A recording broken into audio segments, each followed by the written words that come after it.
इमाम तबरानी रहमतुल्लाह अलैह अपनी एक किताब में एक वाक़या लिखते हैं।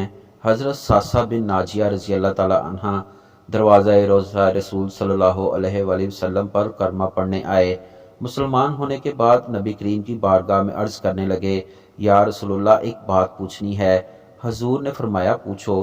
कहने लगे, या रसूलुल्लाह, दौरे जाहलियत में हमने जो नेकियां की हैं उनका भी अल्लाह हमें अजर अता करेगा, क्या उसका भी अजर मिलेगा? तो नबी करीम सल्लल्लाहु अलैहि वसल्लम ने फरमाया, तू बता, तूने क्या नेकी की? तो कहने लगे, या रसूलुल्लाह, मेरे 2 ऊँट गुम हो गए। मैं अपने तीसरे ऊँट पर बैठकर अपने 2 ऊँटों को ढूंढने निकला। मैं अपने ऊँटों को ढूंढते ढूंढते जंगल के उस पार निकल गया जहाँ पुरानी आबादी थी। वहाँ मैंने अपने दोनों ऊँटों को पा लिया। एक बूढ़ा आदमी जानवरों की निगरानी पर बैठा था। उसको जाकर मैंने बताया कि ये 2 ऊँट मेरे हैं। वो कहने लगा, ये तो चढ़ते चढ़ते यहाँ आ गए थे, तुम्हारे हैं तो ले जाओ। उन्हीं बातों में उसने पानी मंगवा लिया। चंद खजूरें भी आ गईं। मैं पानी पी रहा था, खजूरें भी खा रहा था कि एक बच्चे के रोने की आवाज़ आई। तो बूढ़ा पूछने लगा, बताओ बेटी आई कि बेटा? मैंने पूछा, बेटी हुई तो क्या करोगे?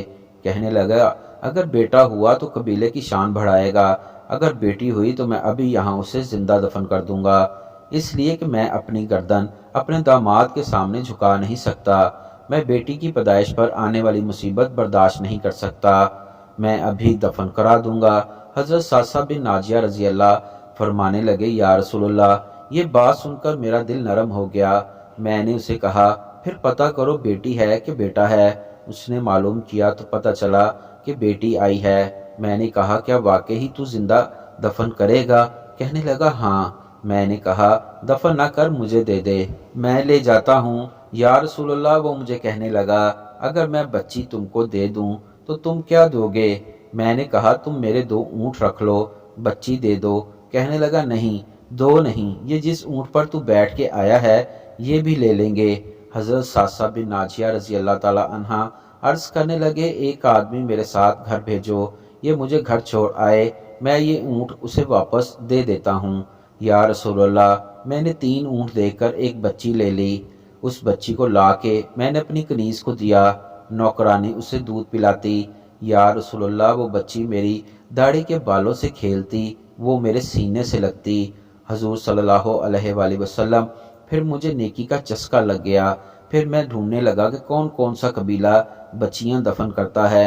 या रसूलुल्लाह, मैं 3 ऊँट दे के बच्ची लाया करता। या रसूलुल्लाह, मैंने 360 बच्चियों की जान बचाई है। मेरी हवेली में 360 बच्चियां पलती हैं। हजूर, मुझे बताएं, मेरा मालिक मुझे इसका अजर देगा?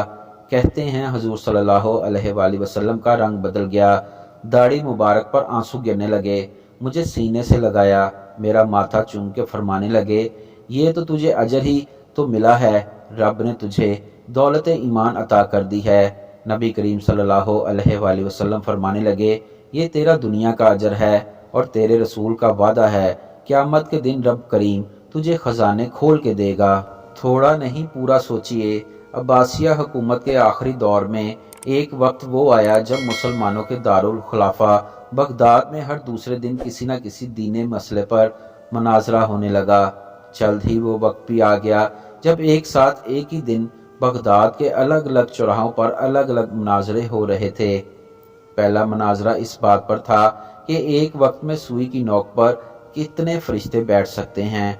दूसरा मुनाजरा इस अहम मौजू पर था कि कौवा हलाल है या हराम। तीसरे मुनाजरे में ये तकरार चल रही थी कि मिसवाक का शरई साइज कितना होना चाहिए। एक गिरोह का कहना था कि एक बालचित से कम नहीं होना चाहिए और दूसरे गिरोह का ये मानना था कि एक बालचित से छोटी मिसवाक भी जायज़ है। अभी ये मुनाजरे चल रहे थे कि एक हलाकू खां की क़यादत में ततारी फौज बगदाद की गलियों में दाखिल हो गई और सब कुछ तहस नहस कर गई। मसवाक की हुर्मत बचाने वाले लोग खुद ही बोटी बोटी हो गए। सुई की नोक पर फरिश्ते गिनने वालों की खोपड़ियों के मीनार बन गए जिन्हें गिनना भी मुमकिन न था।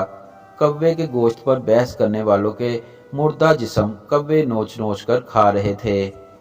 आज हलाकू खां को बगदाद तबाह किए कई सैकड़ों बरस हो गए, मगर कसम ले लीजिए, जो मुसलमानों ने तारीख से रत्ती बराबर भी सबक लिया हो, آج ہم مسلمان پھر ویسے ہی مناظرے سوشل میڈیا پر اپنی محفلوں، جلسوں اور مسجدوں کے ممبر سے کر رہے ہیں کہ داڑھی کی لمبائی کتنی ہونی چاہیے، یا پھر پاجامہ کی لمبائی ٹخنے سے کتنی نیچے یا کتنی اوپر شرعی اعتبار سے ہونی چاہیے۔ مردہ سن سکتا ہے یا مردہ نہیں سنتا؟ امام کے پیچھے سورہ فاتحہ پڑھنا جائز ہے کہ نہیں؟ قوالی اور مشاعرے کرنا ہمارے مذہبی فرائض میں شامل ہونے لگے۔ فرقے اور مسلک کے ہمارے جھنڈے بردار صرف اور صرف اپنے اپنے فرقوں کو جنت میں لے جانے کا دعویٰ کر رہے ہیں، اور دور حاضر کا ہلاکو خاں ایک ایک کر کے مسلم ممالک کو نیست و نابود کرتا ہوا آگے بڑھ رہا ہے۔ افغانستان، لیبیا، عراق کے بعد شامی بچوں کی کٹی پھٹی لاشوں کی گنتی کرنے والا کوئی نہیں ہے۔ بے گناہوں کی کھوپڑیوں کے مینار پھر بنائے جا رہے ہیں۔ فلسطین اور کشمیر کی حالت زار ایسی ہے کہ زاروں کے تار رو کر بھی دل ہلکا نہیں ہوتا۔ آدم علیہ السلام کی نسل کے نوجوانوں، بوڑھے اور بزرگوں کی لاشوں کو کوے نوچ نوچ کر کھا رہے ہیں۔